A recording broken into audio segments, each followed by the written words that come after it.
আসসালামু আলাইকুম রহমতুল্লাহ। ওয়ালাইকুম আসসালাম।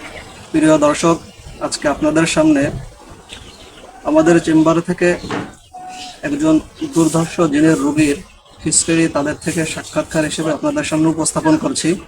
তাদের নিজ মুখ থেকে শুনবেন যে তারা কতটা বিপদগ্রস্ত ছিল এবং সেই দুর্বিষহ জীবন থেকে আল্লাহ তাআলা তাদেরকে কিভাবে হেফাজত করে সুস্থ জীবনে আসার জন্য সুযোগ করে দিয়েছেন। প্রথমে সালাম দিয়ে ভাই আপনার নামটা বলেন। আসসালামু আলাইকুম। আমার নাম হচ্ছে মোহাম্মদ তুহিন। আমার গ্রাম হচ্ছে তিলছড়া, থানা কাশিয়ানী, জেলা গোপালগঞ্জ। রোগী হলো আপনার কি? আমার বড় ছেলে মোহাম্মদ তামিম। মানে সে কিভাবে তার অসুস্থতার সূচনা হয় সেটা একটু দয়া করে বলেন। আজ থেকে প্রায় বছর চারেক আগে আমার ছেলে হচ্ছে মাদ্রাসায় একজন ছাত্র ছিল। সে হচ্ছে 13 পারা পর্যন্ত যখন হচ্ছে কোরআন খতম হচ্ছে 13 পারা পর্যন্ত যায়, সেই মুহূর্তে হচ্ছে তার চলাফেরা চাল চলন হচ্ছে আমরা একটু উল্টাপাল্টা হচ্ছে বুঝি ভাবি।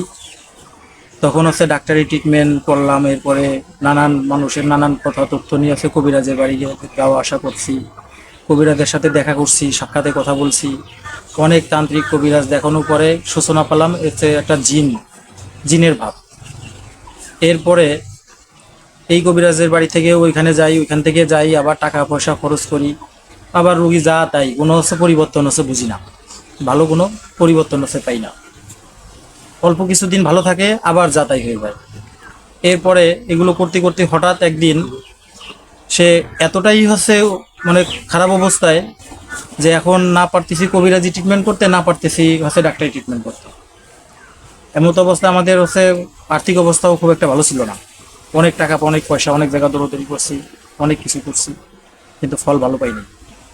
হঠাৎ একদিন আমাদের যে গোপীনাথপুর অন্ধ হুজুর মোহাম্মদ জহিরুল ইসলাম, ওনার সন্ধান পাই এবং ওনার হচ্ছে খবর পাই আমাদের গ্রামের এক মুরব্বীর থেকে।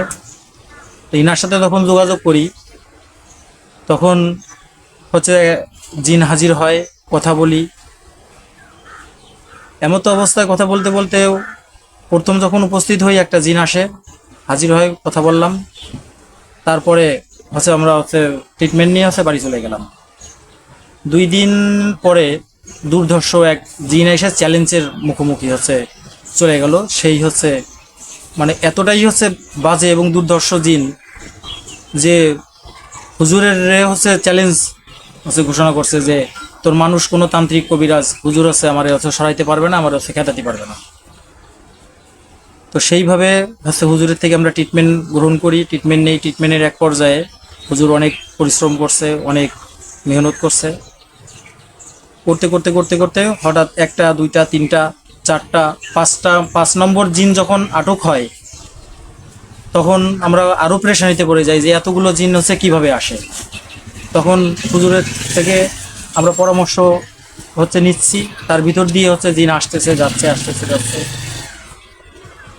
তো হুজুর আমাকে বললো যে তুহিন ভাই, আপনি হচ্ছে ধৈর্য হারা হয়েন না, আপনি কষ্ট করছেন, একটু কষ্ট করেন, উপরে আল্লাহ ইনশাল্লাহ আমার হাত দিয়ে এই রুগী ইনশাল্লাহ আরোগ্য লাভ করবে, সুস্থ হবেন ইনশাল্লাহ, একটু সময় দেন। তো হুজুর অনেক মেহনত করে হঠাৎ আমাকে হচ্ছে ডেকে নেয়। ডেকে নেওয়ার পর হুজুরের কিছু দোয়া আমাকে হচ্ছে দেয়, দেওয়ার পরে এগুলো ব্যবহার করার ভিতর হঠাৎ একদিন এক শাহেক জিনের আবির্ভাব।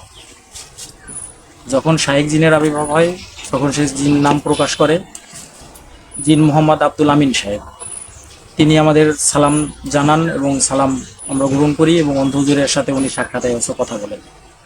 কথা বলার পরে সে জিন মোহাম্মদ আব্দুল আমিন সাহেব এবং অন্ধ হুজুর কাজী জহিরুল ইসলাম, ইনাদের ট্রিটমেন্টে আল্লাহর অশেষ রহমতে আমার ছেলে এখন সম্পূর্ণরূপে সুস্থ। আলহামদুলিল্লাহ।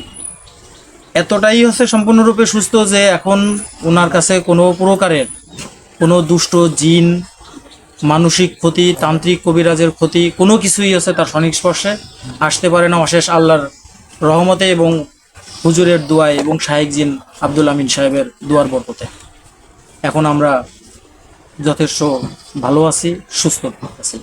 মধ্যে আপনার একটু জিজ্ঞাসা করে, আব্দুল আমিন সাহেবের যে শিষ্য ছিল তাদের সংখ্যা যেন কত? আব্দুল আমিন সাহেব একটা মাদ্রাসা হচ্ছে চালাতেন, জিনদের মাদ্রাসা। সেখানে ছাত্র সংখ্যা, উস্তাদ সংখ্যা সর্বমোট মিলে ছিল 12,033 জন জিন ছিল। শিশু জিন ছিল, বৃদ্ধা জিন ছিল, শিক্ষক জিন ছিল, সর্বমোট ছিল 12,033 জন। তাহলে আপনার ছেলেরা যে জিনগুলো ধরছিল তাদের কয়েকজনের নাম বলেন এবং তাকে যে উৎপীড়ন করে ছিল, যেমন একবার বলেছিলেন যে তারা ফাঁস দেওয়ার অবস্থায় ফেলাই দিয়েছিল, এখন এখানে গেছিল, সংক্ষিপ্ত 2-1 মিনিটের মধ্যে যদি একটু বলে দিতেন।